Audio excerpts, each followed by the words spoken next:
And tonight, voters are heading to the polls for primaries in 4 states across the country. Right now, Gary Grumbach has a look at what is at stake.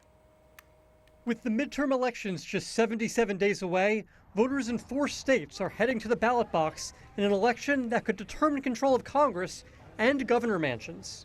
House leaders of both parties feel confident their side will prevail. We have cut taxes, we have cut regulations, we have broadened the pathway out of poverty for more people. Well, I expect that there will be at least 220 members of the House Democratic Caucus when we take back the majority, if not a number much greater than that. One of the most watched races will be for a U.S. Senate seat in Alaska.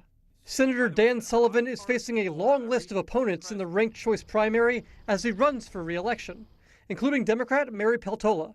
She's a former congresswoman, and Democratic leaders believe she has a good chance to unseat Sullivan.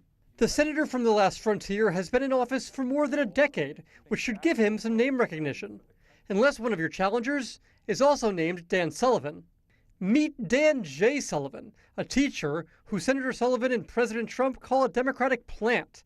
Dan J. denies that. His community is rallying behind the hometown candidate. But I do know he's a good guy.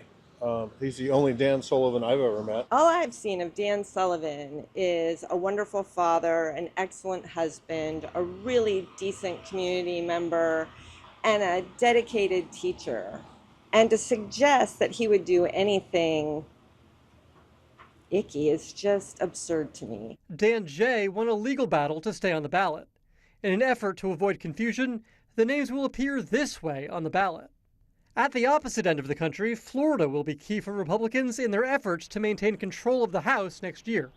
The Republican-led state legislature in Florida pushed through a mid-decade redistricting, putting 4 Democratic-held seats now in Republican-leading territories.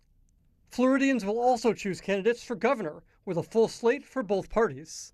Alaska has what's called an all-out party system, with the top 4 vote-getters advancing to the November election.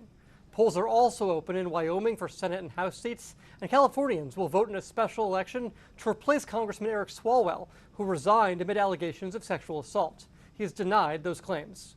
Gary Grumbach, NBC News, Washington.